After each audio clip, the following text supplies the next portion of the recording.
कुछ ही समय पहले संयुक्त राज्य अमेरिका की सेना ने ईरान में बड़े पैमाने पर सैन्य अभियान शुरू किए हैं। हमारा उद्देश्य ईरानी शासन से पैदा होने वाले तत्कालिक खतरों को खत्म करके एक क्रूर शासन, बेहद सख्त और भयानक लोगों के समूह से अमेरिकी जनता की रक्षा करना है। इसकी धमकी भरी गतिविधियां सीधे तौर पर संयुक्त राज्य अमेरिका, हमारे सैनिकों, विदेशों में हमारे ठिकानों और दुनिया भर में हमारे सहयोगियों को खतरे में डालती है।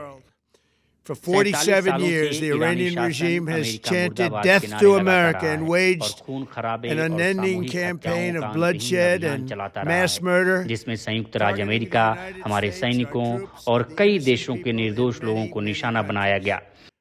इस शासन की शुरुआती कार्रवाइयों में से एक थी तेहरान में अमेरिकी दूतावास पर हिंसक कब्जे का समर्थन, जहां दर्जनों अमेरिकी नागरिकों को 444 दिनों तक बंधक बनाकर रखा गया।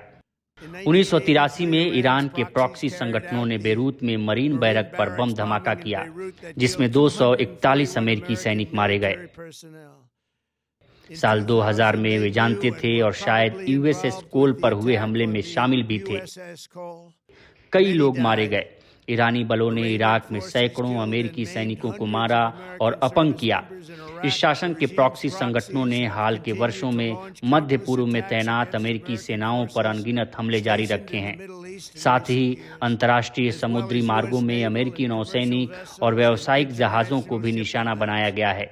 ये खुला आतंक रहा है और हम इसे अब और सहन नहीं करेंगे। लेबनान से यमन तक, सीरिया से इराक तक इस शासन ने आतंकवादी मिलिशियाओं को हथियार दिए, प्रशिक्षित किया और फंडिंग की, जिन्होंने धरती को खून और लाशों से भिगो दिया।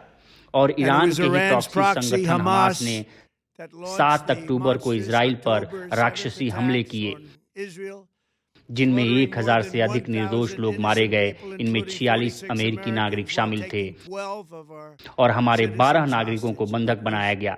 ये बर्बर था, कुछ ऐसा जैसा दुनिया ने पहले कभी नहीं देखा। ईरान दुनिया का नंबर 1 आतंक को प्रायोजित करने वाला राष्ट्र है और हाल ही में उसने अपनी ही सड़कों पर विरोध कर रहे अपने ही नागरिकों में से हजारों को मार डाला।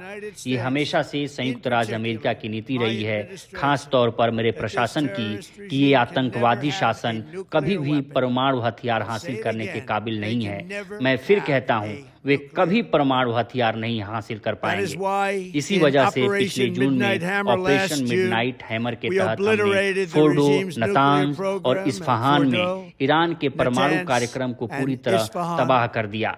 उस हमले के बाद हमने उन्हें चेतावनी दी कि वे कभी भी परमाणु हथियारों को अपनी दुष्ट कोशिश दोबारा शुरू न करें, और हमने बार बार समझौते की कोशिश की। हमने कोशिश की, वे करना चाहते थे, वे नहीं करना चाहते थे, फिर वे करना चाहते थे, फिर वे नहीं करना चाहते थे। उन्हें समझ ही नहीं था कि क्या हो रहा है। वे सिर्फ बुराई का अभ्यास करना चाहते थे, लेकिन ईरान ने इनकार कर दिया, जैसा वो दशकों से करता आया है। उन्होंने हर उस मौके को ठुकराया जिसमें वे अपने परमाणु इरादों को छोड़ सकते थे। इसके बजाय उन्होंने अपने परमाणु कार्यक्रम को फिर से खड़ा करने की कोशिश की और लंबी दूरी की मिसाइलें विकसित करना जारी रखा, जो अब यूरोप में हमारे अच्छे मित्रों और सहयोगियों, विदेशों में तैनात हमारे सैनिकों और जल्द ही अमेरिकी धरती को भी निशाना बना सकती हैं। जरा कल्पना कीजिए कि अगर ये शासन वास्तव में परमाणु हथियारों से लैस हो जाए तो कितना खतरनाक हो जाएगा।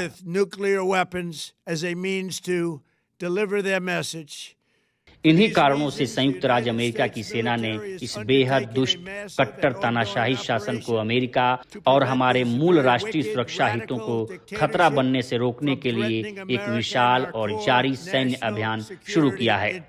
हम उनकी मिसाइलों को नष्ट कर देंगे, हम उनके मिसाइल उद्योग को मिट्टी में मिला देंगे। वह पूरी तरह, फिर कहता हूं, पूरी तरह तबाह कर दिया जाएगा। हम उनकी नौसेना को खत्म कर देंगे। हम ये सुनिश्चित करेंगे कि इस क्षेत्र के आतंकवादी प्रॉक्सी संगठन अब न तो क्षेत्र को और न ही दुनिया को अस्थिर कर सकें, न हमारे सैनिकों पर हमला कर सकें और न ही अपने IEDs या सड़क किनारे लगाए जाने वाले बमों का इस्तेमाल कर सकें, जिनसे हजारों लोग, जिसमें कई अमेरिकी भी शामिल हैं, बुरी तरह घायल हुए और मारे गए। और हम ये सुनिश्चित करेंगे कि ईरान कभी भी परमाणु हथियार हासिल न कर सके। ये बहुत सरल संदेश है, वे कभी परमाणु हथियार नहीं पाएंगे। This regime will soon learn that no one should challenge the strength and might of the United States armed forces. I built and rebuilt our military in my first administration, and there is no military on earth even close to its power, strength, or sophistication. मेरे प्रशासन ने क्षेत्र में तैनात अमेरिकी कर्मियों के जोखिम को कम से कम रखने के लिए हर संभव कदम उठाए हैं। फिर भी, और मैं ये बात हल्के में नहीं कह रहा, ईरानी प्रशासन मारने की मंशा रखता है। हमारे बहादुर अमेरिकी नायकों की जान जा सकती है, हमें हताहतों का सामना करना पड़ सकता है। युद्ध में ऐसा अक्सर होता है, लेकिन हम ये आज के लिए नहीं कर रहे हैं, हम ये भविष्य के लिए कर रहे हैं, और ये एक महान मिशन है। हम हर उस सैनिक के लिए प्रार्थना करते हैं जो निस्वार्थ भाव से अपनी जान जोखिम में डाल रहा है, ताकि अमेरिकियों और हमारे बच्चों को कभी भी परमाणु सशस्त्र ईरान से खतरा न हो। हम ईश्वर से प्रार्थना करते हैं कि वे हमारे सभी नायकों की रक्षा करें जो खतरे में हैं, और हमें विश्वास है कि उनकी मदद से हमारी सशस्त्र सेनाओं के पुरुष और महिलाएं विजयी होंगी। हमारे पास दुनिया की सबसे महान सेना है और वे जीतेंगे।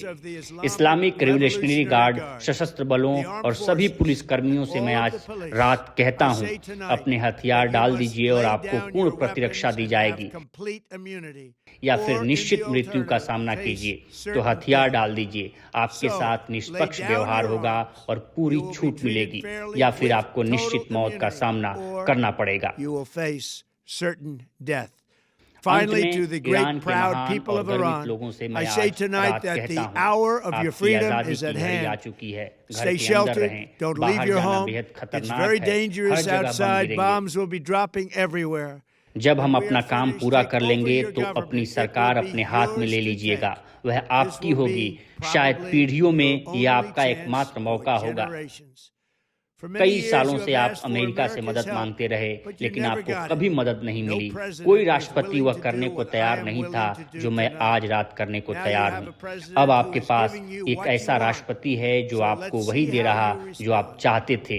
तो अब देखते हैं कि आप कैसे जवाब देते हैं। अमेरिका आपके साथ है, अत्यधिक ताकत और विनाशकारी शक्ति के साथ।